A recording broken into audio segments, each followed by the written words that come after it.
എന്താണ് ഇതിന് പ്രധാനമായിട്ടുള്ള കാരണം, ഇത് വന്നു കഴിഞ്ഞാൽ നമുക്ക് എങ്ങനെ വീട്ടിൽ നിന്ന് തന്നെ മാറ്റിയെടുക്കാം എന്നുള്ള കാര്യങ്ങളാണ് നമ്മുടെ ഇന്നത്തെ വീഡിയോ. എൻ്റെ പേര് doctor Sandra Ajith, medical officer, Prana nature care centre, കൊല്ലം.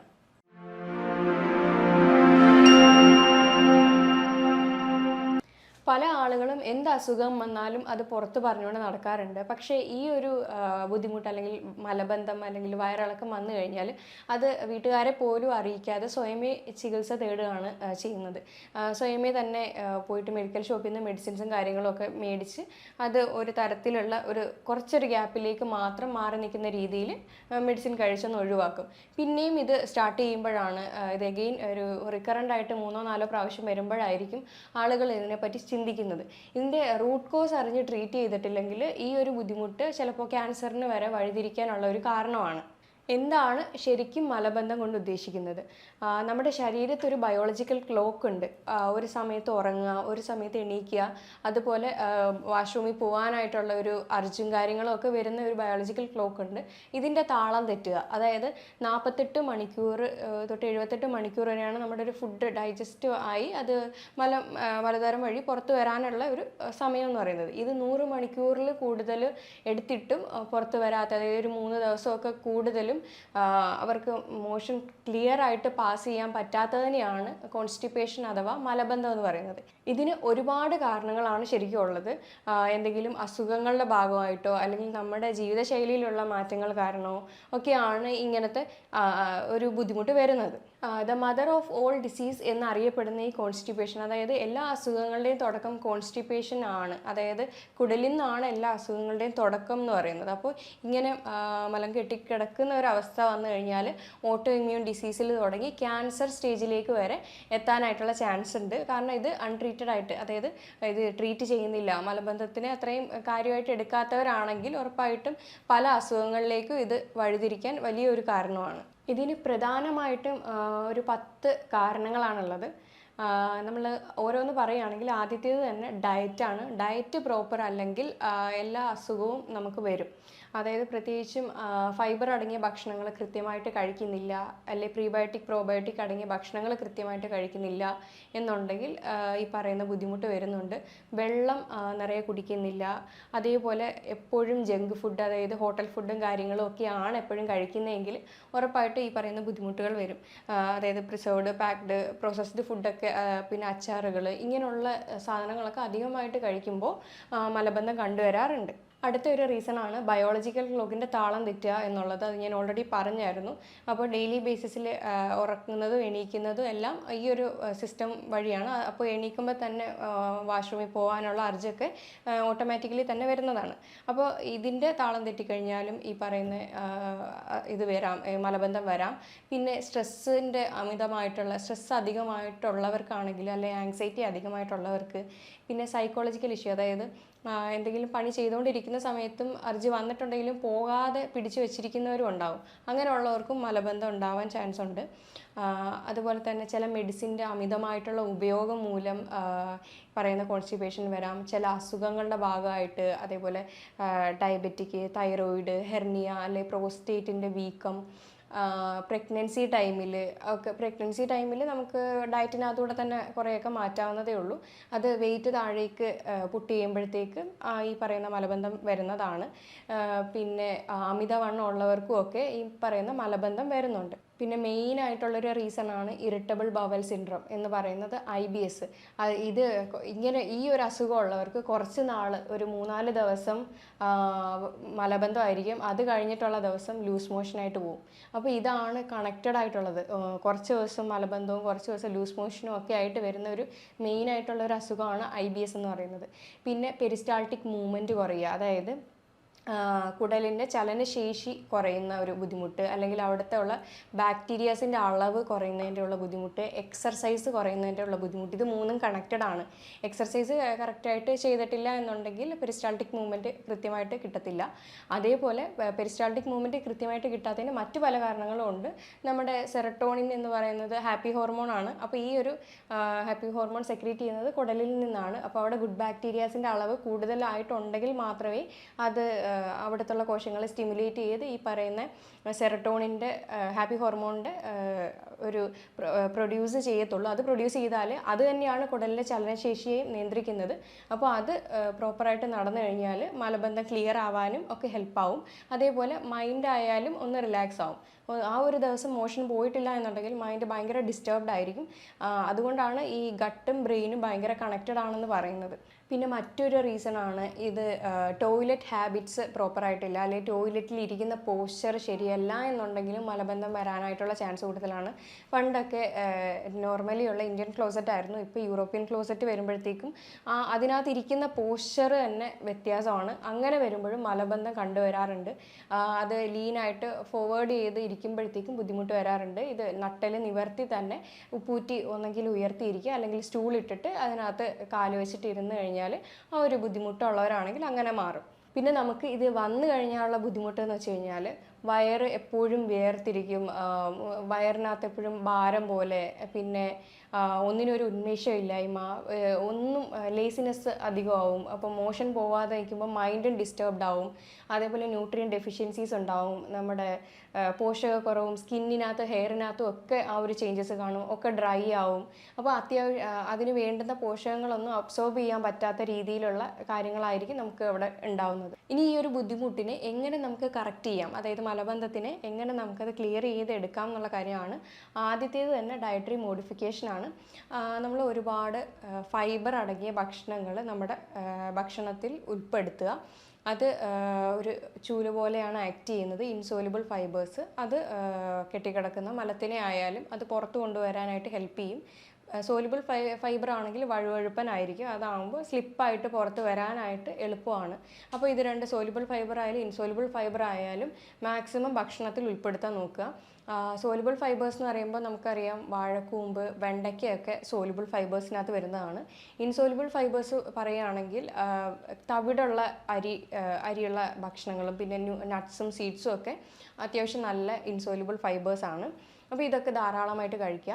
പിന്നെ പ്രോബയോട്ടിക്സ് എടുക്കുക, അതായത് അധികം പുളിയില്ലാത്ത തൈര്, പഴങ്കഞ്ഞിയൊക്കെ ഏറ്റവും നല്ല ഭക്ഷണമാണ്. അപ്പോൾ ഇതൊക്കെ ധാരാളമായിട്ട് ഭക്ഷണത്തിൽ ഉൾപ്പെടുത്തുക. അടുത്തതാണ് ജങ്ക് ഫുഡിൻ്റെ അമിതമായിട്ടുള്ള ഉപയോഗം. ഹോട്ടൽ ഫുഡ് ഡെയിലി ബേസിസിൽ തന്നെ പുറത്തുനിന്ന് ഭക്ഷണം കഴിക്കുന്നവർക്ക് മലബന്ധം കണ്ടുവരാറുണ്ട്. പിന്നെ പ്രത്യേകിച്ചും പാക്ഡ്, പ്രോസസ്ഡ്, പ്രിസർവ്ഡ് ഫുഡൊക്കെ അധികമായിട്ട് കഴിക്കുന്നവർക്ക് ഈ ഒരു ബുദ്ധിമുട്ട് കാണുന്നുണ്ട്. അതേപോലെ വെള്ളം നിറയെ കുടിക്കാത്തവരിലും എക്സർസൈസ് ഇല്ലാത്തവരിലുമാണ് ഈ പ്രത്യേകിച്ചും മലബന്ധം കണ്ടുവരുന്നത്. പിന്നെ വയറിൻ്റെ ചലനശേഷി കുറവാണ്, അതായത് ബാക്ടീരിയയുടെ അളവ് കുറവാണെന്നുണ്ടെങ്കിലും ഈ പറയുന്ന ബുദ്ധിമുട്ട് കണ്ടുവരുന്നുണ്ട്. പെരിസ്റ്റാൾട്ടിക് മൂവ്മെൻറ്റ് അതായത് കൂടുമ്പോഴാണ്, അതായത് ആ ഒരു കുടലിൻ്റെ ചലനശേഷി കൂടുമ്പോഴാണ് അവിടെ ഡയറി ഉണ്ടാവുന്നത്. അത് ഭയങ്കരമായിട്ട് കുറയുമ്പോഴാണ് അവിടെ മലബന്ധം ഉണ്ടാവുന്നത്.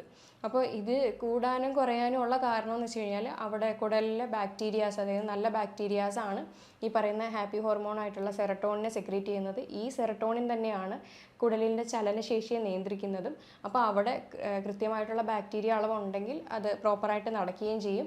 ഇനി അതില്ലെന്നുണ്ടെങ്കിൽ അവിടെ മലബന്ധം ഉണ്ടാവാനും, അത് കൂടുതലാണെങ്കിൽ അത് ലൂസ് മോഷനിലേക്കുമാണ് പോകുന്നത്. പിന്നെ നമ്മൾ പറഞ്ഞായിരുന്നു ടോയ്ലറ്റ് ഹാബിറ്റ്സ് പ്രോപ്പറായിട്ട് നിയന്ത്രിക്കണം. കാരണം ഡെയിലി ബേസിസിൽ മോഷൻ പോകുന്നത് ഒരു ശീലമാക്കി തന്നെ മുന്നോട്ട് പോവുക. കുഞ്ഞു കുട്ടികളിലെ അത് അവരെ ഭീഷണിപ്പെടുത്തിയൊക്കെ ചെയ്ത് കഴിയുമ്പോഴത്തേക്ക് അവർക്കതൊരു പേടി വരും. അപ്പോൾ അവർ പിടിച്ചു വെച്ച് ആ ചെറിയ ഏജിൽ തൊട്ടേ ആ ഒരു ശീലം വളർന്നു വരുന്നവരെയും അങ്ങനെ ഉണ്ടാവും. അപ്പോൾ അങ്ങനെയുള്ള ഒരു രീതിയിലേക്ക് പോവാതെ മാക്സിമം ഡെയിലി അവരെയും ടോയ്ലറ്റ് ഹാബിറ്റ്സ് ശീലിപ്പിക്കുക. ദിവസവും എല്ലാവരും തന്നെയും രാവിലെ എണീറ്റ് പോകുന്ന രീതിയിലേക്ക് ശരീരത്തെ ഒന്ന് മാറ്റിയെടുക്കേണ്ടതാണ്. പിന്നെ അമിതമായിട്ടുള്ള മെഡിസിൻ്റെ ഉപയോഗം എന്തെങ്കിലും ഉണ്ടെങ്കിൽ അതും കുറയ്ക്കേണ്ടതാണ്. അത് പല ബുദ്ധിമുട്ടുകളിലേക്കും വഴിതിരിക്കാം. അത് മലബന്ധം മാത്രമല്ല, മറ്റ് പല ലോങ് ടേം സൈഡ് എഫക്ട്സ് നമുക്ക് അറിയാവുന്നതാണ് മെഡിസിൻസിൻ്റെ. അത് ആവശ്യമുള്ള കോഴ്സ് മാത്രം സ്ഥിരമായിട്ട് എടുക്കുക. അല്ലാതെ ഡോക്ടേഴ്സ് പറയാത്ത സ്ഥിതിക്ക് സ്വന്തം ഇഷ്ടപ്രകാരം മെഡിസിൻസ് ഉപയോഗിക്കാതിരിക്കുക. ഇനി ഇതിന് വീട്ടിൽ തന്നെ ചെയ്യാൻ പറ്റുന്ന കുറച്ച് റെമഡീസ് ആണ്. സിറ്റ്സ് ബാത്ത് ചെയ്യാവുന്നതാണ്. ഒരു ചരുവ എടുത്തിട്ട് വെള്ളം നിറച്ച്, സാധാരണ ഒരു വാം വാട്ടർ ആണെങ്കിൽ അത്രയും നല്ലത്, നിറച്ചിട്ട് അതിനകത്ത് ഇരുന്ന് കഴിഞ്ഞ് കഴിഞ്ഞാൽ ഒരു 20 മിനിറ്റ് അങ്ങനെ ഇരിക്കുക. അപ്പോൾ നന്നായിട്ട് ബ്ലഡ് സർക്കുലേഷൻ കൂടി മോഷൻ പോകാനുള്ള ഒരു അർജ് സ്വയമേ തന്നെ വരുന്നതായിരിക്കും. പിന്നെ മറ്റ് റെമഡിയാണ് തൈരിൽ നാരങ്ങാനീര് കുരുമുളകും കൂടെ അരച്ച് ചേർത്ത് കഴിക്കാവുന്നതാണ്. പിന്നെ ക്യാരറ്റും ബീറ്റ്റൂട്ടും കൂടെ ജ്യൂസ് അടിച്ചിട്ട് അതും കുടിക്കാവുന്നതാണ്. ജീരക വെള്ളം കഴിക്കാവുന്നതാണ്. അയമോദക വെള്ളവും കഴിക്കാവുന്നതാണ്. അപ്പോൾ ഇതൊക്കെ തന്നെയും വീട്ടിൽ ചെയ്യാൻ പറ്റുന്ന, ഇൻസ്റ്റൻ്റായിട്ട് ചെയ്യാൻ പറ്റുന്ന കുറച്ച് കാര്യങ്ങളാണ്. എത്രയൊക്കെ പറഞ്ഞാലും ഇതിൻ്റെ റൂട്ട് കോസിനെ ക്ലിയർ ചെയ്ത് ചെയ്യുന്നതായിരിക്കും ഏറ്റവും നല്ലത്. ചിലപ്പോൾ ഇത് ക്യാൻസറിൻ്റെ ലക്ഷണങ്ങളിൽ ഒന്നായിരിക്കും. അതുകൊണ്ട് അത് വന്നു കഴിഞ്ഞാൽ അങ്ങനെ തന്നെ വിട്ട് കളയാതെ അതെന്താണ് അതിൻ്റെ കാരണമെന്ന് ഉറപ്പായിട്ടും കണ്ടുപിടിക്കേണ്ടതാണ്. ഇനി ലൂസ് മോഷൻ വന്നു കഴിഞ്ഞാൽ എങ്ങനെയാണ് അതിൻ്റെ രീതി, എങ്ങനെയാണ് അത് എങ്ങനെയാണ് നമുക്ക് മാറ്റാം എന്നുള്ള കാര്യങ്ങളാണ്. ഡയറി അല്ലെങ്കിൽ ലൂസ് മോഷൻ എന്ന് പറഞ്ഞു കഴിഞ്ഞാൽ ഒരു ദിവസം തന്നെ 3 പ്രാവശ്യത്തിൽ കൂടുതൽ ടോയ്ലറ്റിൽ പോകുന്നത്, അത് വെള്ളത്തോട് കൂടിയ മലമായിരിക്കും പുറത്ത് പോകുന്നത്. അപ്പോൾ അങ്ങനെ വരുമ്പോൾ അത് ലൂസ് മോഷൻ ആണെന്ന് പറയാം. ഇപ്പം ഞാൻ പറഞ്ഞിരുന്നു, ചില ആരോഗ്യ പ്രശ്നങ്ങളുള്ളവർക്ക് ഈ ലൂസ് മോഷൻ വരാറുണ്ട്. പ്രത്യേകിച്ച് ലൂസ് മോഷൻ എന്ന് കേൾക്കുമ്പോൾ ആദ്യം തന്നെ മനസ്സിൽ വരുന്നത് ഫുഡ് പോയ്സൺ എന്തെങ്കിലും ആയിരിക്കും എന്നാണ്. അപ്പോൾ ആദ്യം തന്നെ നമുക്ക് നോക്കാനുള്ള ഫുഡ് പോയ്സണോ അല്ലെങ്കിൽ എന്തെങ്കിലും ഇൻഫെക്ഷനോ ഒക്കെ കാരണം വയറ് ഇറിറ്റേറ്റ് ആയിട്ട് പുറത്തു പോകുന്ന ഒരു കാരണമാണ് ആദ്യത്തേത്. പിന്നെ പറയുന്ന കണക്ക് സ്ട്രെസ്സ്, അതേപോലെ ഹൈപ്പർ സെൻസിറ്റിവിറ്റി, അതായത് എന്ത് കഴിച്ചാലും ലൂസ് മോഷൻ പോലെ പോകുന്നവരുമുണ്ട്. പിന്നെ വയറിൻ്റെ ചലനശേഷി, അതായത് കുടലിൻ്റെ ചലനശേഷി കൂടുതലാണെങ്കിലും ഈ പറയുന്ന ലൂസ് മോഷൻ വരുന്നുണ്ട്. അതേപോലെ ചില അസുഖങ്ങളുടെ ഭാഗമായിട്ട് ഇത് വരാറുണ്ട്. നമ്മൾ പറഞ്ഞിട്ടുണ്ടായിരുന്നു IBS എന്ന് പറയുന്ന ഒരു കണ്ടീഷൻ, ഇറിറ്റബിൾ ബവൽ സിൻഡ്രോം. ആദ്യത്തെ കുറച്ച് ദിവസം കോൺസ്റ്റിപ്പേഷൻ, മലബന്ധമായിരിക്കും. പിന്നത്തെ കുറച്ച് ദിവസം ലൂസ് മോഷനായിട്ട് പോകുന്നുണ്ടായിരിക്കും. അപ്പോൾ ഇതാണോ അല്ലയോ എന്നുള്ളത് ആദ്യം ചെക്ക് ചെയ്യുക. പിന്നെ വേറെ പല ക്രോണിക് ഡിസീസുകളിലും, പിന്നെ പാങ്ക്രിയാസിന് എന്തെങ്കിലും ബുദ്ധിമുട്ടുണ്ടെങ്കിലും ഇതേപോലെ ലൂസ് മോഷൻ പോവാറുണ്ട്. അപ്പോൾ ലൂസ് മോഷൻ ഇങ്ങനെ കണ്ടിന്യൂസ് ആയിട്ട് പൊയ്ക്കൊണ്ടിരിക്കുകയാണെങ്കിൽ അത് പല ബുദ്ധിമുട്ടുകളിലേക്കും വഴിതിരിക്കും. കാരണം ശരീരത്തിലുള്ള വാട്ടർ കണ്ടൻറ്റ് മൊത്തവും പുറത്ത് പോയിക്കൊണ്ടിരിക്കുകയാണ്. നിർജ്ജലീകരണം ഉണ്ടാകാനും സ്കിന്നും ഹെയറും ഒക്കെ നന്നായിട്ട് ചുക്കി വരാനും, അതേപോലെ BP കുറയാനും തലകറക്കം കൂടാനും ഒക്കെ ഇതൊരു കാരണമാണ്. ഇത് നോക്കിയിട്ടില്ല, ശ്രദ്ധിച്ചിട്ടില്ല എങ്കിൽ മരണത്തിന് വരെ കാരണമായേക്കാം. ഈ വരുന്ന വയറിളക്കം എല്ലാം തന്നെ നോർമൽ ഒരിക്കലും അല്ല. അപ്പോൾ ആദ്യം തന്നെ എന്ത് രീതിയിലാണ്, എത്ര നാളാണ് വയറിളക്കം എന്ന് നോക്കാം. ഇപ്പോൾ 1-2 ആഴ്ചയിലുള്ള വയറിളക്കം ആണെങ്കിൽ, അതായത് ചിലപ്പോൾ ആൻറ്റിബയോട്ടിക്കിൻ്റെ യൂസ് കാരണം, അമിതമായിട്ടുള്ള ഉപയോഗം കാരണം, അല്ലെങ്കിൽ എന്തെങ്കിലും ഫുഡ് പോയ്സണോ അല്ലെങ്കിൽ ഇൻഫെക്ഷനോ, പാരസൈറ്റിക് ഇൻഫെക്ഷനോ, അല്ലെങ്കിൽ ഇതുമല്ല ട്രാവൽ ചെയ്തുകൊണ്ടിരിക്കുമ്പോൾ ഉള്ള ഡയറിയൊക്കെ ആണെങ്കിൽ അത് ഒരു തരത്തിൽ വരെ നമുക്ക് ട്രീറ്റബിളാണ്. ഇനി ഇതല്ല 4 ആഴ്ചയ്ക്ക് മേലെയാണെന്നുണ്ടെങ്കിൽ അത് ഉറപ്പായിട്ടും ചെക്ക് ചെയ്ത് അതിൻ്റെ കാരണം കണ്ടെത്തേണ്ടത് വളരെ അത്യാവശ്യമാണ്. ഇത് ചിലപ്പോൾ പാങ്ക്രിയാസ് ഫെയിലിയർ ആയിരിക്കാം.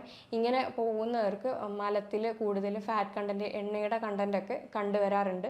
അതേപോലെ ക്രോൺസ് ഡിസീസ്, ഇത് വയറുവേദനയോട് കൂടിയിട്ടുള്ള ഇതായിരിക്കും, മോഷനായിരിക്കും പോകുന്നത്. അപ്പോൾ അത് ക്രോൺസ് ഡിസീസ് ആണെങ്കിലും, അതായത് കുടൽ സംബന്ധപ്പെട്ട എന്തെങ്കിലും ഇഷ്യൂ ഉണ്ടെങ്കിലും ഈ പറയുന്ന ബുദ്ധിമുട്ട് വരുന്നുണ്ട്. ഇനി ചിലപ്പോൾ ഡയറി, അതായത് മലത്തിൽ ബ്ലഡോട് കൂടി പോയിട്ടുണ്ടെങ്കിലും അത് ചിലപ്പോൾ ക്യാൻസറിൻ്റെ ലക്ഷണമോ അല്ലെങ്കിൽ ചിലപ്പോൾ ഇറിറ്റബിൾ ബവൽ സിൻഡ്രോം എന്ന് പറയുന്ന ആ ഒരു അസുഖത്തിൻ്റെ ഭാഗമായിട്ടോ ആയിരിക്കാം. ഇനി എന്ത് കാരണത്താലാണോ, അതായത് ഈ ചിലപ്പോൾ ഫുഡ് പോയ്സൺ അല്ലെങ്കിൽ ഫുഡ് ഇൻടോളറൻസ് ഉള്ളവർക്കും ഈ പറയുന്ന ലൂസ് മോഷൻ വരാമെന്ന് പറഞ്ഞായിരുന്നു. ഫുഡ് ഇൻടോളറൻസ് എന്ന് പറയുമ്പോൾ പ്രത്യേകിച്ചും വീറ്റിൻ്റെ പ്രോട്ടീനായിട്ടുള്ള ഗ്ലൂട്ടൻ ഉള്ളിൽ ചെല്ലുമ്പോൾ ഉള്ള ബുദ്ധിമുട്ടാണ്. ഇനി അതല്ലെങ്കിൽ പാലിൻ്റെ കണ്ടൻ്റായിട്ടുള്ള ലാക്ടോസ് ഇൻടോളറൻസ്, ലാക്ടോസ് ഉള്ളിൽ ചെല്ലുമ്പോൾ ഉള്ള ബുദ്ധിമുട്ട് കാരണം ലൂസ് മോഷൻ വരാം. അപ്പോൾ അത് ആദ്യം കണ്ടുപിടിച്ച് അത് നോട്ട് ചെയ്ത് വെക്കുക. എന്നിട്ട് അതിനനുസരിച്ചുള്ള ട്രീറ്റ്മെൻറ്റ് ഉറപ്പായിട്ട് എടുക്കേണ്ടതാണ്. അപ്പോൾ എന്താണോ അതിൻ്റെ റൂട്ട് കോസ് അത് തന്നെയാണ് ആദ്യം ട്രീറ്റ് ചെയ്യേണ്ടത്. അല്ലാതെ അത് പെട്ടെന്നൊന്ന് മാറാനോ അല്ലെങ്കിൽ അതൊന്ന് സ്റ്റോപ്പ് ചെയ്യാനോ ഉള്ള മരുന്ന് എടുത്തു കഴിഞ്ഞാൽ അത് പിന്നെയും റിക്കറൻ്റായിട്ട് വന്നുകൊണ്ടിരിക്കുമ്പോൾ നമ്മളത് ശ്രദ്ധിക്കാതെ വിടുമ്പോൾ അത് ചിലപ്പോൾ ക്യാൻസറോ മറ്റു വേറെ എന്തെങ്കിലും അസുഖങ്ങളോ ഒക്കെ കാരണങ്ങളാവാം. അപ്പോൾ ഇങ്ങനെ ഡയറിയ, അതായത് ഈ ലൂസ് മോഷൻ കണ്ടിന്യൂസ് ആയിക്കൊണ്ടിരിക്കുകയാണെങ്കിൽ നമ്മുടെ ശരീരത്തിലുള്ള വാട്ടർ കണ്ടൻറ്റ് നഷ്ടപ്പെട്ടുകൊണ്ടിരിക്കുകയാണ്. അപ്പോൾ എത്രയും പെട്ടെന്ന് തന്നെ ഹോസ്പിറ്റലിൽ എത്തിക്കേണ്ട ഒരു സിറ്റുവേഷൻ ആയിരിക്കും. അപ്പോൾ അതിന് മുന്നേ തന്നെ നമുക്ക് വീട്ടിൽ പെട്ടെന്നൊന്ന് ചെയ്യാൻ പറ്റുന്ന ഒന്നാണ് ORS ഉണ്ടാക്കി കൊടുക്കുക എന്നുള്ളത്. അത് 1 ടേബിൾ സ്പൂൺ ഗ്ലൂക്കോസ് എടുത്തിട്ട് അതിനകത്ത് 1/2 ടേബിൾ സ്പൂൺ ഉപ്പ് രണ്ടും കൂടെ നന്നായിട്ട് മിക്സ് ചെയ്ത് വെള്ളം കൊടുത്തു കഴിഞ്ഞാൽ അത് പെട്ടെന്ന് അബ്സോർബ് ചെയ്തെടുക്കും ശരീരം. ഇനി വെറും വെള്ളം കൊടുത്തു കഴിഞ്ഞാൽ എഗെയിൻ അത് ചിലപ്പോൾ ലൂസ് മോഷനായിട്ട് പോവത്തേ ഉള്ളൂ. അതുകൊണ്ട് ഈ ഒരു റെമഡി ചെയ്ത് നോക്കാവുന്നതാണ്. പിന്നെ പെട്ടെന്ന് സ്റ്റോപ്പ് ചെയ്യാനായിട്ട് കട്ടൻ ചായയിൽ നാരങ്ങാനീര് പിഴിഞ്ഞൊഴിച്ചിട്ട് അതും കൊടുക്കാവുന്നതാണ്.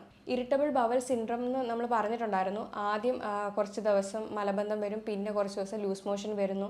അപ്പോൾ ഇതിന് പ്രധാന കാരണം IBS ആണെന്ന് നമ്മൾ പറഞ്ഞു. ഈ IBS ഉണ്ടാവാനുള്ള കാരണം SIBO എന്ന് പറയുന്ന ഒരു കണ്ടീഷനാണ്. അതായത് small intestinal bacterial over growth എന്നാണ്. നമ്മുടെ ലാർജ് അതായത് വൻകുടലിനകത്തുള്ള ബാക്ടീരിയാസിൻ്റെ സ്ഥാനം മാറി അത് സ്മോൾ ഇൻറ്റസ്റ്റൈനിൽ വന്നു കഴിയുമ്പോൾ അവിടെ അതിൻ്റെ ഓവർ ഗ്രോത്ത് ആകുമ്പോഴത്തേക്ക് ഇത് നല്ല ബാക്ടീരിയ ആണെങ്കിൽ പോലും ഇത് സ്മോൾ ഇൻറ്റസ്റ്റൈനിൽ വരുമ്പോൾ അത് ബാഡ് ബാക്ടീരിയയുടെ ഫങ്ഷനിങ് ആയിരിക്കും അതവിടെ ചെയ്യുന്നത്. അപ്പോൾ ഇത് ആണ് IBS ക്രിയേറ്റ് ചെയ്ത് അവിടെ ഒന്നെങ്കിൽ മലബന്ധം അല്ലെങ്കിൽ ലൂസ് മോഷൻ ഉണ്ടാക്കുന്നത്. അപ്പോൾ ഈ ഒരു ബാക്ടീരിയയുടെ അളവ് അവിടെ കൂടിക്കഴിയുമ്പോഴത്തേക്ക് സെറട്ടോണിൻ സെക്രീഷൻ അവിടെ കൂടുന്നുണ്ട്. ഇത് ബ്രെയിനിലേക്ക് എത്തിപ്പെടാത്തത് മൂലം ബ്രെയിനും നമ്മുടെ അതായത് സെറട്ടോണിൻ എന്ന് പറയുന്നത് ഞാൻ പറഞ്ഞായിരുന്നു ഹാപ്പി ഹോർമോൺ ആണ്. അത് കുടലിൽ നിന്നാണ് സെക്രീറ്റ് ചെയ്യുന്നത്. അത് അധികമായിട്ട് സെക്രീറ്റ് ചെയ്തിട്ടായാലും അപ്പം കുടലിൻ്റെ ചലനശേഷി കൂടി ലൂസ് മോഷനായിട്ടും ഇനി കുടലിൻ്റെ ചലനശേഷി കുറഞ്ഞ് അത് കോൺസ്റ്റിപ്പേഷനായിട്ട് മാറുന്നു എന്ന് നമ്മൾ പറഞ്ഞായിരുന്നു. അപ്പോൾ അങ്ങനത്തെ ഒരു സിറ്റുവേഷൻ വരുമ്പോഴത്തേക്ക് ഇത് കറക്റ്റായിട്ട് ബ്രെയിനിൽ എത്തിപ്പെടാതിരിക്കുമ്പോൾ അവിടെ ആങ്സൈറ്റിയും ഡിപ്രഷനും മൂഡ് സ്വിങ്സും ഒക്കെ ഉണ്ടാവുന്നുണ്ട്. അപ്പം അധികമായിട്ട് ലൂസ് മോഷൻ പോയാലും അതേപോലെ മലബന്ധം പോയാലും ഈ പറയുന്ന മൈൻഡും ഭയങ്കരമായിട്ട് ഡിസ്റ്റർബ്ഡ് ആവുന്നുണ്ട്. അപ്പോൾ IBS എന്ന് പറയുന്നത് ഒരു ചെറിയ കാര്യമല്ല. അപ്പോൾ അത് ആദ്യം തന്നെ നമ്മളത് കണ്ടെത്തി അതിനെ ട്രീറ്റ് ചെയ്യേണ്ടത് വലിയ ഒരു ഉത്തരവാദിത്വമാണ്. അപ്പോൾ ഞാൻ ഈ പറഞ്ഞ കണ്ടീഷനിൽ ഡയറ്റിൻ്റെ കാര്യം തന്നെയാണ് ഇവിടെയും പറയാനുള്ളത്. ഷുഗർ അധികമായിട്ടുള്ള ഡയറക്റ്റ് ആയാലും ഇൻഡയറക്റ്റ് ആയാലും അത് കട്ട് ചെയ്യുക. അത് ഫ്രക്ടോസ് ഷുഗർ ആണെങ്കിൽ പോലും അത് കട്ട് ചെയ്യുക. അധികമായിട്ട് നമ്മൾ നട്ട്സ് സീഡ്സും അതേപോലെ ഇലക്കറികളും പിന്നെ വെജിറ്റബിൾസൊക്കെ ധാരാളം ഇൻക്ലൂഡ് ചെയ്യുക. ബട്ടർ പിന്നെ കോക്കനട്ട് ഓയിൽ ഒലിവ് ഓയിൽ അങ്ങനത്തെ ഉള്ള സാധനങ്ങളൊക്കെ നന്നായിട്ട് കഴിക്കാവുന്നതാണ്. തൈര് മോരും ഒക്കെ കഴിക്കാവുന്നതാണ്. അപ്പോൾ അത് കൃത്യമായിട്ട് കണ്ടുപിടിച്ച് അതിൻ്റെ കാരണത്തിന് ട്രീറ്റ് ചെയ്യേണ്ടതാണ്. ഇപ്പോൾ ഞാൻ ഈ പറഞ്ഞ കാര്യത്തിൽ എന്തെങ്കിലും ഡൗട്ട് ഉണ്ടെങ്കിൽ താഴെ തന്നിരിക്കുന്ന നമ്പറിൽ കോൺടാക്റ്റ് ചെയ്യാവുന്നതാണ്. ഇനി മറ്റൊരു ഹെൽത്ത് ടോപ്പിക്കുമായിട്ട് വീണ്ടും കാണാം. Thank you.